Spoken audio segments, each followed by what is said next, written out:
conheci Maria Inês Mancuso aqui na UFSCar.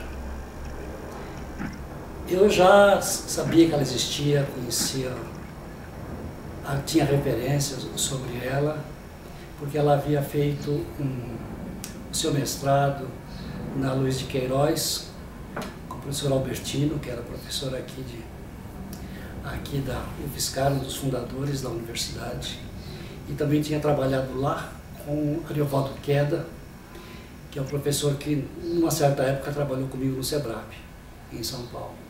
Então já tinha muitas referências de Maria Inês, mas só fui conhecê-la na época, quando exatamente ela veio fazer um concurso público aqui na universidade, exatamente para esse cargo que ela ocupa hoje. Não é?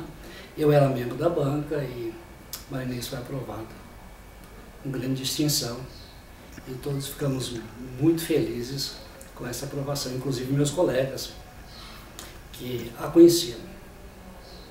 Ela ficou alguns anos trabalhando e, quando lhe foi possível, ela foi para São Paulo para fazer doutorado comigo. Então a gente teve um período de maior convivência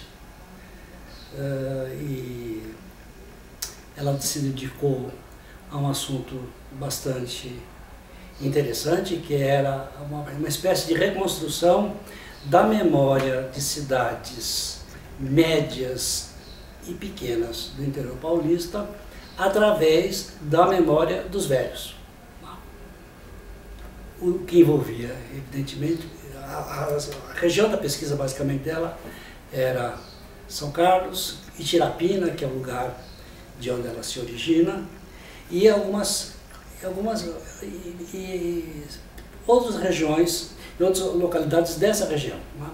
Então, aqui estava centrada a pesquisa de campo dela. Né?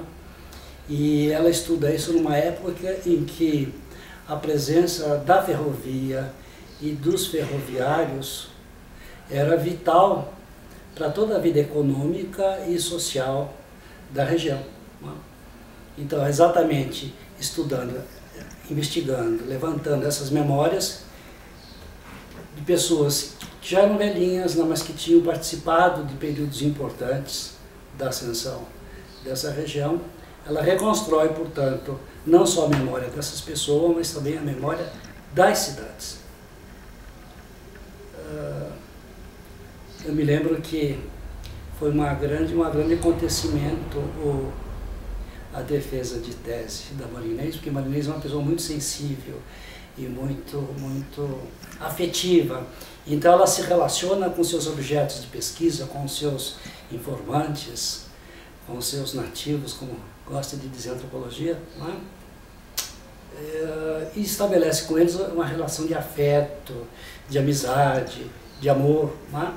Isso tudo está muito presente no trabalho dela. Não é? Então, a Inês é uma pessoa que, quando se dedica a alguma coisa, ela não tem apenas um olhar científico distante e desinteressado, não é? Mas ela participa ativamente com o coração, com a mente, ela se empolga, não é? Ela se liga, e quando a pesquisa termina, ela sente uma ruptura, tem dificuldade, inclusive, né, de abandonar os seus objetos e seus sujeitos. Mas eu acho que isso sempre foi muito presente na vida acadêmica de Maria Inês, que é essa relação muito direta, muito de doação, né, não só em termos de pesquisa, mas em termos da própria instituição. Né? A Inês é aquela que, quando vai para uma instituição, né, ela veste a camiseta, se dedica, né, se relaciona intensamente, né, se empolga, se envolve e pode até depois acabar sofrendo quando chega o momento de uma eventual separação. A Inês é uma coisa muito importante na minha própria experiência, porque eu aprendi muito com ela, como resolver problemas de pesquisa, como resolver problemas de campo. Né?